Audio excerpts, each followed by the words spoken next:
यार स्ट्रेस कैसे नहीं होगा? देखो ना, स्ट्रेस भी उनको होता है जिन्होंने पढ़ा होता है। जिन्होंने पढ़ा नहीं उनको क्या स्ट्रेस होगा? स्ट्रेस होना अच्छी बात है, stress is a good thing, but over stress मत हो जाना।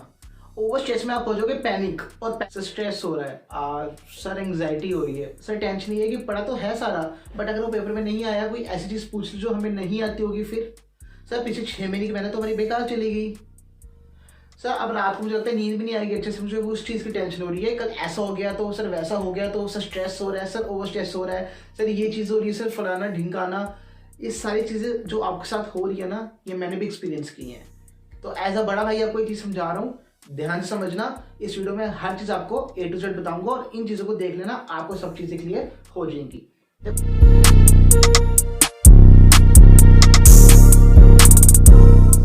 देखो यार, पहली चीज़ एंग्जाइटी, ये पहली चीज स्ट्रेस। किसको नहीं होता? जिसने भी आज तक 12th के पेपर दिए ना, सबको होता है, इंक्लूडिंग मी। जब मैंने दिए थे मुझे भी स्ट्रेस था।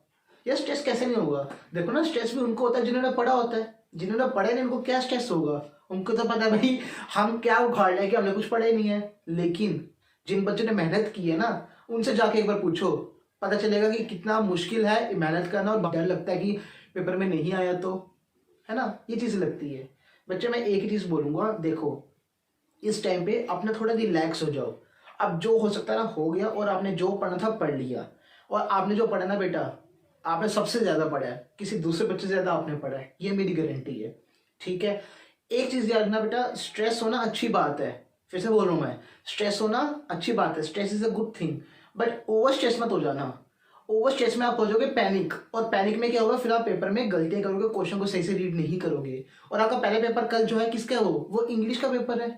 तो बेटा इंग्लिश में तो आपको पता है, रीडिंग तो बेसिकली हर पेपर में चाहिए, लेकिन इंग्लिश में रीडिंग आपको बहुत बहुत ध्यान से करनी पड़ती है। पेपर ही सारा देखा जाए तो आ जाके समझने का है इंग्लिश में। इंग्लिश में ऐसा कोई रट्टाफिकेशन तो चलती नहीं इतनी, ठीक है ना। तो मैं बस आपको बेटा ये चीज़ कहूँगा, पैनिक नहीं होना। हाँ, एंग्जाइटी हो जाती है, बच्चा बीच में पैनिक भी हो जाता है। ठीक है बेटा, अभी भी बोलो स्ट्रेस अच्छी बात है, लेकिन ओवर स्ट्रेस मत होना। 3-4 टिप्स दूंगा, ध्यान से समझना। पहली चीज़ है, जब पेपर को पकड़ोगे ना एक बार, ठीक है, आपके हाथ में पेपर आता 20 मिनट पहले, उससे 5 मिनट पहले, जो आपको पेपर मिलने वाला उससे 5 मिनट पहले आंखें बंद करके बस ये सोच लेना कि भाई जो मैंने पढ़ा है ना, उतना किससे भी नहीं पढ़ा होगा, और अगर मेरे से कोई चीज़ नहीं हो रही तो किसी से भी नहीं होगी। ऐसा आंख बंद करके आपको मन में सोचना है। ठीक है, अपने आप को थोड़ा, जिस भगवान को मानते हो, किसी को भी मानते हो, वो भी ध्यान में रख के, और 5 मिनट आपने आंखें बंद करनी है, उसके बाद पेपर को देना है। बेटा अगर आपने वो चीज़ पढ़ी हो, आपने अगर मेहनत सही से की है ना, पढ़ा है ना, तो कोई अब कुछ भी नहीं उखाड़ सकता। ठीक है, एक चीज याद रखना, तुम लोग शेर हो, शेर थे और शेर रहोगे। ठीक है, इन चीजों को अपने ऊपर हावी नहीं होने देना है। थोड़ा बहुत हावी होंगी चलेगा। पहले चीज तो, जैसे बच्चे पेपर आएगा ना, पेपर को ध्यान से रीड करना है। टाइम मोर देन इनफ है, बहुत ज्यादा टाइम आपके पास, सफिशिएंट टाइम है। तो आपको टाइम की टेंशन नहीं होनी चाहिए, बट आपको टेंशन होनी चाहिए कोई क्वेश्चन आपका ऐसा ना हो आप गलत रीड कर दो। देखो बेटा, सीबीएसई पेपर मुश्किल डालेगा, बट वो ना आपको इन द सेंस कि आपको आपसे रीडिंग ज़्यादा करवाएगा। वो चाहता है कि हम चीज़ें एंड में ऐसी दें, बच्चा ऊपर ऊपर तो पढ़ा, कुछ भी आप चीज़ पढ़ते हो ना, स्टार्टिंग में पहली लाइन बड़ी अच्छी पढ़ोगे, दूसरी लाइन में थोड़ा सा आपकी अटेंशन डाइवर्ट होती है, और तीसरी लाइन में और हो जाती है। इसलिए हम बोलते हैं सैम्पल पेपर वगैरह करो। तो बेटा एक चीज़ ध्यान रखना, क्वेश्चन को बेटा बहुत अच्छे से पढ़ना है। एक एक लाइन, अगर क्वेश्चन नहीं समझ आ रहा, उस जो लाइन समझ नहीं आ रही उसको एक बार पढ़ो, 2 बार पढ़ो, 3 बार पढ़ो, लेकिन पढ़ के समझ के, अपने से कुछ भी अज्यूम मत करना। पहली चीज तो ये है। ठीक है, दूसरी चीज बेटा, हो सकता है जो मुझे भी लगता है, और सीबीएसई मैक्सिमम टाइम करता भी है, पता है क्या, आपके पहले 2-3 क्वेश्चन थोड़े टफ दे देगा वो। 2-3 बोलूंगा, पहले 10 में से ना आपके हो सकता है 4 से 5 क्वेश्चन टफ हो, और आप देख के डर जाओ, यार ये का पेपर आ गया, ये तो हमने पढ़ा नहीं है, अब क्या होगा, वो क्या होगा। मुझे एक चीज बताओ, क्या सारे के सारे क्वेश्चंस करने हैं? नहीं ना, ऑप्शंस हैं, बिल्कुल सर, ऑप्शंस है जी सर। फिर बच्चे, फिर किस बात की टेंशन है? आपने क्वेश्चन पढ़ा और आपको लगता है यार ये मुझे पता भी नहीं है, यस में डाउट है, बेटा उसको छोड़ो और आगे बढ़ो, छोड़ो और आगे बढ़ो। जब बेटा आपके पहले 10 में से आपके 5 क्वेश्चन हो जाएंगे, 6 हो जाएंगे ना, अपना जो आपकी एंग्जाइटी थी सब खत्म हो जाएगी, स्ट्रेस कम हो जाएगा, और अपने आप ऊपर पहुंच जाओगे, अपने आप ऊपर पहुंच जाओगे। आपको लगेगा हाँ, आपका कॉन्फिडेंस अलग लेवल पे होगा कि हाँ मुझे चीजें निकल रही हैं। बट वही बेटा, अगर आपने पहले 10 क्वेश्चन में या 9 क्वेश्चन में क्या कर दिया कि आपने 4 से 5 क्वेश्चन में टाइम वेस्ट कर दिया, और जो आपसे निकले भी नहीं, जो आपको आते भी नहीं था, पर आपने उसमें इतना टाइम वेस्ट कर दिया, तो बेटा फिर आप फंसने वाले हो।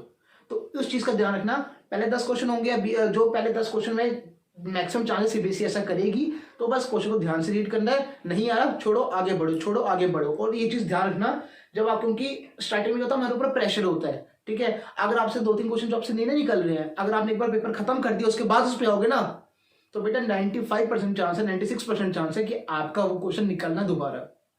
होता क्या है, जब स्टार्टिंग पेपर आता है ना, तो हमारे पास प्रेशर होता है टाइम का कि यार टाइम भी और पीछे पेपर पूरा पड़ा हुआ, और अगर हम उस पर 2-4 मिनट 5 मिनट 6 मिनट एक्स्ट्रा लगा देते हैं ना, तो प्रेशर और क्रिएट हो जाता है, और उस प्रेशर के चक्कर में हम बाकी चीजें भी गलत करने लग जाते हैं। तो उन चीजों को मत करना, क्वेश्चन छोड़ो और आगे बढ़ो, क्वेश्चन छोड़ो और आगे बढ़ो। कोई भी एक क्वेश्चन अपने ऊपर हावी मत होने देना, बस मैं ये चीज बोलूंगा। बाकी तुम लोग शेर हो यार, जो करोगे तबाही मचा के आओगे, पेपर को तुम फोड़ के आओगे। क्वेश्चन को क्या क्या चीज मैंने बोली, क्वेश्चन को ध्यान से रीड करना है, स्ट्रेस अच्छी बात है, ओवर स्ट्रेस नहीं होना, क्वेश्चन देखो और छोड़ो, नहीं आ रहा छोड़ो, टाइम वेस्ट नहीं करना।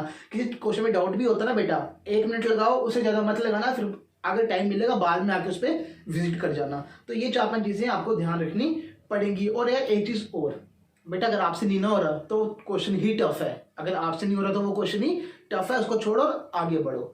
बाकी यार मेरी बेस्ट विशेष आपके साथ है, कल से आपका पेपर हो रहा है, इंग्लिश के साथ शुरू हो रहा है, बहुत अच्छे पेपर्स होंगे आपके, मैं भी आपके साथ हूँ। बिजनेस स्टडीज, अकाउंट्स, इकोनॉमिक्स में पूरा साथ होगा। उन पेपर्स में ना बस इस चैनल पे विजिट कर जाना एक बार, आपको बहुत सारी चीजें मिलेंगी। रिव्यू तो मिलेगा, जैसे अकाउंट्स का पेपर खत्म होगा आपको रिव्यू मिलेगा यहाँ पे, इकोनॉमिक्स का रिव्यू मिलेगा, बिजनेस स्टडीज का मिलेगा कि पेपर कैसा था, आप क्या एक्सपेक्ट कर सकते हो, ठीक है। मैं ट्राई करूंगा कि आंसर कीज भी आपके साथ डिस्कस कर पाऊँ तो हो जाए। बाकी बेटा 1-2 दिन पहले भी ना अच्छे से तैयारी कराऊंगा, इंपॉर्टेंट चीजें बताऊंगा।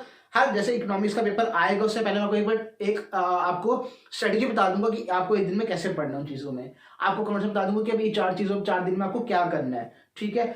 और अच्छे से करोगे आप, मुझे पता है। बस चैनल को विजिट कर लेना, सब्सक्राइब कर लेना, और best wishes with you and में ये सब, ऑल द बेस्ट। टारगेट आपका 40 में से 40, ठीक है, 1 मार्क्स भी कम नहीं आएगा, पेपर फोड़ना है, ठीक है, पेपर आप लोगों को फोड़ना और आप फोड़ोगे। तो जल्दी मिलते हैं नेक्स्ट वीडियो के साथ। और हाँ, मुझे पता है कल जब आप पेपर देके आओगे ना, आप बोलोगे सर मजा आ गया पेपर देने का, और हाँ, thank you so much for motivating us. So thank you so much students, बहुत अच्छा पेपर करना है, फोड़ के आना है। Best wishes with you all, best of luck.